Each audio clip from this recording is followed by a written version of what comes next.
वहीं असम में चुनाव को लेकर बयानबाजी का सिलसिला शुरू हो गया है। असम के मोरेगांव में बीजेपी के प्रदेश अध्यक्ष नितिन नवीन ने कहा कि कांग्रेस नेता राहुल गांधी ने असम का सम्मान नहीं किया क्योंकि उन्होंने राज्य का पारंपरिक गमछा नहीं पहना। नितिन नवीन ने यह भी कहा कि राहुल गांधी मस्जिद में जाते समय खुशी खुशी स्कल कैप पहन लेते हैं, लेकिन असम की संस्कृति का सम्मान नहीं करते हैं। मैंने इसलिए इस बात को कहा कि आज जब कुछ लोग, वही राहुल गांधी जी जालीदार टोपी पहनकर घूमने में परहेज नहीं करते थे, लेकिन अब वो समय बदल गया है। अब असम के लोग उसकी अस्मिता के प्रतीक का कोई जो अपमान करे उसको सजा देने का काम करते हैं। आज ही से कुछ दिन पूर्व गणतंत्र दिवस का दिन था, मैं भी उस कार्यक्रम में उपस्थित था। राहुल बाबा को जब असम के प्रतीक चिन्ह सम्मान स्वरूप दिया गया, प्रतीक का गामोसा का जो गमछा दिया गया, वो गमछे को उन्होंने उतार कर अलग रख दिया। और यही असम के लोगों को जानना चाहिए कि जो व्यक्ति असम के उस गमछे का, उस संस्कार का, उस विरासत का अपमान करता है, पर मस्जिद जाने के पहले जालीदार टोपी पहनना नहीं भूलता, इस बात को याद रखना चाहिए। हम किसी भी हाल में ऐसे लोगों को माफ नहीं कर सकते हैं जो असम के प्रतीक के साथ, असम के सम्मान के साथ खेलेगा। वहीं बिहार के मंत्री दिलीप जायसवाल ने पश्चिम एशिया की मौजूदा स्थिति पर कांग्रेस की राजनीति को लेकर कड़ा बयान दिया है। उन्होंने कहा कि विपक्ष की बयानबाजी ये दर्शाती है कि उन्हें देश से कोई प्रेम नहीं है। मंत्री ने स्पष्ट किया कि इस समय देश की सुरक्षा और विदेश नीति पर राजनीति करना उचित नहीं है। जिस तरह से कांग्रेस आज के वैश्विक संकट में ओछी या गंदी राजनीति कर रही है,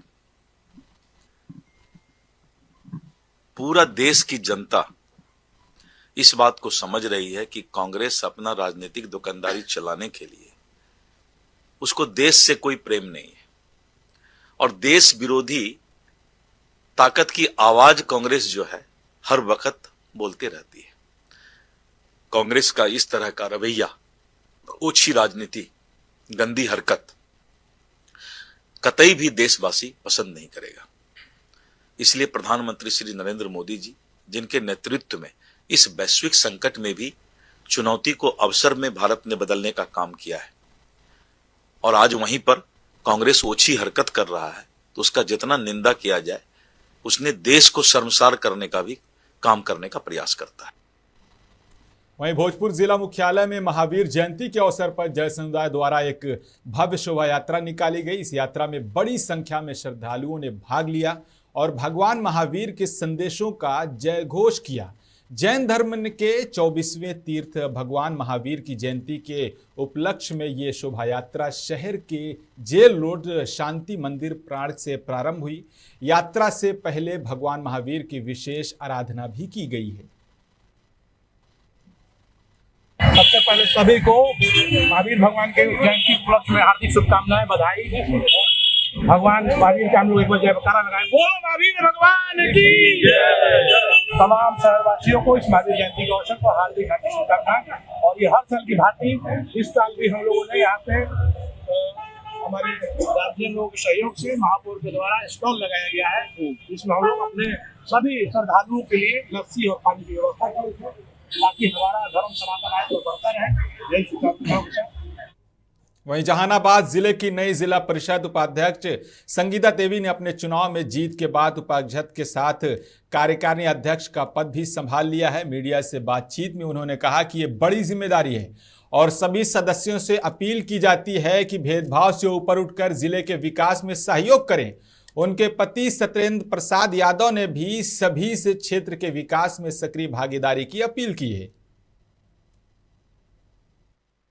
इस कुर्सी पर बैठने के बाद महसूस हो रहा है कि जिम्मेदारी आ गया है, विकास की जिम्मेदारी आ गया है। तो मैं चाहूँगी कि जिला परिषद के जितने भी माननीय सदस्य लोग हैं मेरे साथ दें ताकि जिला के विकास हो सके। मैं इस कुर्सी पे आई हूँ, समझ रही हूँ कि जब तक की कुर्सी पर बैठूँ तब तक जिला के विकास होते रहे। और मैं अनुरोध करती हूँ जिला परिषद की सदस्य लोग से कि हमारे साथ रहें ताकि विकास हो सके। देखिए, उपाध्यक्ष का कुर्सी जो गया और 11 विरोध में गया, 11 स्वीप किया, तो जवाब हम नहीं दे सकते हैं। अध्यक्ष दे सकती है कि 4-4.5 साल में भी एक दलित और स्वजातीय भी सदस्य क्यों नहीं उनके पक्ष में रहा उपाध्यक्ष की बात। तो मैं उपाध्यक्ष का पति के नाते मैं गर्व से कहता हूं कि जिले का आम आवाम सभी जाति धर्म के लोगों को मुझ पर भी विश्वास रहा जताए। वहीं बिहार के जहानाबाद जिले के काको निवासी और दिल्ली दंगों के साजिश मामले के आरोपी शर्जील इमाम की पैरोल अवधि आज समाप्त हो रही है। परिवार और भाई की शादी में शामिल होने के बाद वो आज अपने पैतृक गांव से दिल्ली तिहाड़ जेल के लिए रवाना हो गए हैं। अदालत ने 6 साल जेल में बंद शर्जील इमाम को मानवीय आधार पर 10 दिन की अंतरिम जमानत दी थी। पैरोल के दौरान उन्होंने परिवार के साथ समय बिताया। अब तय शर्तों के अनुसार शाम तक वो जेल अधिकारियों के समक्ष हाजिर होंगे। उनके चाचा ने कहा कि न्यायपालिका पर हमें पूरा भरोसा है। मुझे कुछ क्षण के लिए खुशी तो हुई कि हमारा बच्चा कम से कम अपने घर पर वापस है। और ईद के मौके, ईद ऐसे त्यौहार के मौके पर वो आया, सारे लोग ये। और मैं उस न्यायालय का भी मैं आभार प्रकट करूंगा कि चूंकि वो उस बच्चे को कम से कम उसकी वालदा से, उनके लोगों से मिलने का मौका दिया। ईद ऐसी जो त्यौहार है, तो मुझे ऐसा लगा कि ठीक है, शर्जील हमारा बच्चा है और वो भी मेरा निर्दोष है। और फिर मैं ये न्यायालय से अनुरोध करूंगा कि न्यायालय न्याय करेगा, जो भी न्याय करेगा मैं उसका स्वागत करूंगा। वहीं आपको बताते चलें कि जहानाबाद जिले के घोसी प्रखंड क्षेत्र के भारथू गांव की बेटी मानसी कुमारी ने बिहार मैट्रिक परीक्षा में 9वें स्थान हासिल कर सबको गौरवित किया है। साधारण ब्राह्मण परिवार से ताल्लुक रखने वाली मानसी ने MKD हाई स्कूल भारथू से 500 में से 482 अंक हासिल किए हैं। उनके पिता पूजा पाठ करते हैं, लेकिन परिवार ने पढ़ाई में कोई कसर नहीं छोड़ी। मानसी का सपना सिविल सेवा में देश सेवा करना है और भ्रष्टाचार को जड़ से खत्म करना है। रिजल्ट के बाद गांव में जश्न का माहौल है। स्थानीय विधायक ने उन्हें सम्मानित भी किया है। बिल्कुल यकीन तो बिल्कुल था सर। यकीन इसलिए कि बहुत मतलब पढ़ाई बहुत बढ़िया करती थी बचपन से। मैंने मिडिल स्कूल में टॉपर रही, हाई स्कूल में पूरे अभी तक मतलब पूरे हाई स्कूल में टॉपर रही। और जो भी मतलब शिक्षा दीक्षा मिला है ये अपने आप में मैंने लेबोरियस बहुत ही पढ़ने में शुरू से ही। पढ़ाई पर हम लोग को पूरा यकीन था कि फर्स्ट टॉप करेगी। हम ही तो पटना लेके गए। 10th बोर्ड का रिजल्ट आया है जिसमें मेरा बिहार बोर्ड में 9th रैंक पे मेरा चयन हुआ है। मेरा कुल मार्क्स 482 है। इससे मैं बहुत संतुष्ट हूँ और इसका फुल क्रेडिट मैं अपने शिक्षकों और अपने माता पिता को देना चाहती हूँ। यकीन था कि भाई इतना? जी हाँ, मुझे लगा था कि आ ही सकता है मेरा, क्योंकि मेरा एग्जाम अच्छा गया था। तो कैसा लग रहा है? बहुत अच्छा लग रहा है, खुशी की बात। मेरी बेटी भी बहुत मेहनत की है, वो इधर उधर भी नहीं जाती थी, सिर्फ अपना पढ़ाई पे ध्यान देती थी और उसके मतलब कोचिंग यही सर पढ़ाते थे। वहीं अररिया जिले के पलासी प्रखंड के बकैनिया गांव के सुमित कुमार यादव ने बिहार मैट्रिक परीक्षा में 485 अंक हासिल कर राज्य स्तर पर 6वीं रैंक हासिल की है। साधारण परिवार से ताल्लुक रखने वाले सुमित कुमार के पिता कृष्ण कुमार यादव मजदूरी करते हैं। सुमित संसाधनों और आर्थिक तंगी के बावजूद सुमित ने लगन और मेहनत से ये उपलब्धि हासिल की। सर, मैं अभी बहुत खुश हूँ कि मैंने पूरे बिहार में 6ठा रैंक लाकर अपने गांव का और अपने विद्यालय का और माता पिता का नाम रोशन किया है। मैं अपने सफलता का श्रेय खुद को, माता पिता को और मेरे सभी ऑफलाइन और ऑनलाइन के गुरुजी को देना चाहूँगा। और मेरा एक भैया अशोक भैया और रविंद्र भैया बहुत मुझे मतलब सपोर्ट किए थे और काफ़ी सहारा दिए थे। बहुत अच्छा है, गुरु का कृपा था, बन गया टॉपर। बहुत खुशी का बात है हमको। कैसे तैयारी करता था आपका लड़का? बहुत मेहनत किया है घर में, कोचिंग जा रहा था, ऑनलाइन भी पढ़ता था, बहुत मेहनत किया है, 2 बजे रात तक पढ़ता था। कहेंगे कि सबसे पहले मैं परम गुरु श्री सदगुरु परमहंस सिंह महाराज के कृपा से आज तक मेरा बच्चा यहाँ तक पहुँचा है। बाकी मेरा बच्चा पढ़ने में बहुत तेज था बचपन से, और ऑनलाइन ऑफलाइन दोनों पढ़ा। इसके सहयोगी एक हमारे गांव के मतलब से प्यार। वहीं नालंदा जिले के बिहार शरीफ लहरी थाना क्षेत्र में दिन दहाड़े एक लूट की बड़ी कोशिश नाकाम हो गई है। मुन्नालाल महेश लाल आर्य ज्वेलर्स के स्टाफ अशोक कुमार बाइक से जा रहे थे, तभी 3 बाइक सवार बदमाशों ने उन पर पिस्तौल तानकर बैग छीनने की कोशिश की, लेकिन अशोक कुमार की बहादुरी ने सभी की योजना विफल कर दी। उन्होंने एक अपराधी को पकड़कर पिस्तौल छीन ली, जिससे अपराधी घबरा कर मौके से फरार हो गए। लहरी पुलिस ने मौके से बाइक, पिस्तौल और जिंदा कारतूस जब्त कर जांच शुरू कर दी है। आज हमारा स्टाफ को हमने पटना भेजा था किसी काम से, तो पहले से कुछ 3 लोग थे हथियारबंद लोग, जो कि घात लगा के बैठे हुए थे। उनको लगा कि इनके बैग में कैश होगा या कुछ होगा, लेकिन आज तो उनको हम कुछ काम से पटना भेज रहे थे।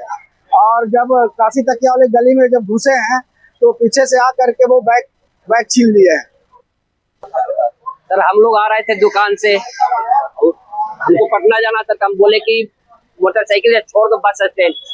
जैसे ही कौन मार रहा हमको पता नहीं, काशी तकिया में घुसा, स्पीड ब्रेकर से पीछे से आ रहा था बाइक से, 3 लोग था, वो घुमा और उसके बाद भिड़ा दिया हमको पिस्टल भिड़ा दिया, मेरा बैग छीन के भाग रहा था। वो थोड़ा सा लड़ खड़ा है तो हम दौड़ के उसको पिस्टल पकड़े और बैग अपना पकड़े। वहीं आपको बताते चले कि रामनवमी जुलूस के दौरान नवादा में विवाद के बाद हिंसा की घटना सामने आई है। स्थानीय लोगों के मुताबिक जुलूस के रुकने और उसके बाद हुए घटनाक्रम को लेकर दोनों पक्ष एक दूसरे पर आरोप लगा रहे हैं। कुछ लोगों का कहना है कि जुलूस के दौरान तनाव बड़ा हो गया, जिसके बाद पत्थरबाजी और आगजनी की घटनाएं हुई हैं। वहीं दूसरे पक्ष ने भी अलग दावा किया है। घटना के बाद बाजार में कई दुकानों को नुकसान पहुंचाने की खबर है। पुलिस और प्रशासन मौके पर पहुंचकर स्थिति को नियंत्रण में लिया है और मामले की जांच शुरू कर दी है। अधिकारियों का कहना है कि दोषियों के खिलाफ सख्त कार्रवाई की जाएगी, किसी को बख्शा नहीं जाएगा।